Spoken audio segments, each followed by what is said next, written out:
I have a question. How many people are here from the United States? The lights are bright. How many from Israel? How many from other countries? Okay. How many of you are involved in either a federation, Keren Hayesod, or the equivalent? How many of you are under 40? Stand up.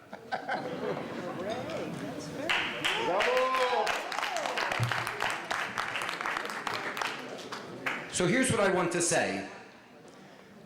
For those of you that are under 40, we are guests in your century. I'm going to say it again. No. Yes, we are. We are guests in your century, and if you listen to the presentations of those of us who are over a certain age, and I dare say that I am as well, we are talking about institutions and the response to how those institutions may or may not be reactive to how they used to be. But the 21st century isn't going to be comprised of the same compact of institutions that defined the second half of the 20th century, but a different configuration of the way in which the Jewish communal populace is put together. And if the question that we ask about the response to the economic crisis is how we sustain those institutions, I think we're going to end up asking the wrong questions. It's my view, and there's lots of things that were said by my colleagues that were on my pieces of paper that I crossed off because they already said them, but it's my view that we do not see less, and I'm going to tie this to the economic crisis in a minute, I don't think that we see less altruism, involvement, commitment, or engagement in Jewish life by those who are under 40, but we see it in a profoundly different way.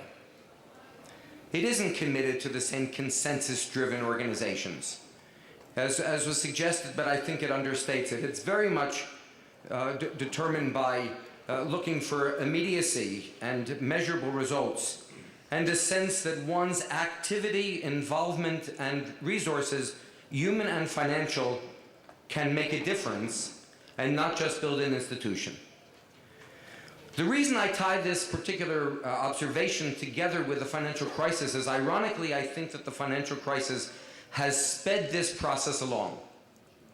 Because after all, as we listen to the reports of the expectations and the impact of the financial crisis on the established institutions, what it does is point out the vulnerability of those institutions to large sums of money to sustain the infrastructures, worthy as they may be. But newer organizations, social entrepreneurial organizations, venture philanthropy organizations, those projects that are being incubated have a lower cost of entry. There's a lower barrier to entry, and while there may be a greater risk of failure, there's also the likelihood that some very interesting alternative modes of Jewish expression and Jewish institutional life will emerge during this period of time.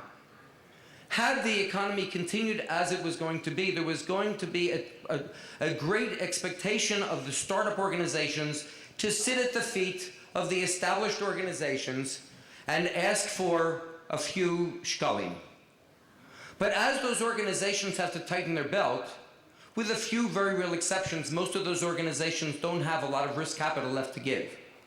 So those organizations begin to fend for themselves, and often in more creative ways and alternative views of the community. And therefore, I would say that while we, and Carol said this, but I want to put it in more affirmative terms. While we can begin to see that there are some changes that began before the financial crisis, what we are seeing exacerbated by the financial crisis is the gradual transformation of the Jewish community as we knew it in the second half of the 20th century into a new configuration of how people express themselves in communities, virtual and otherwise, how they relate to their peers and other and affinity groups throughout the world, in their own communities in transient and constantly fluid and flexible ways, but in ways that define identity in ways that are not characteristic of the identity formation institutions of the 20th century. So while many of the points that I wanted to make were anticipated by my colleagues, I wanted to take these few moments and put a very different kind of spin on the impact of the financial crisis and suggest that I think it's an opportunity that all of us can step back and take a look at as we begin a journey into what this century is about. And I want to go back to where I started. I really do believe that we're guests in this century and we have a choice. Either we become good guests or we become irrelevant. Thank you.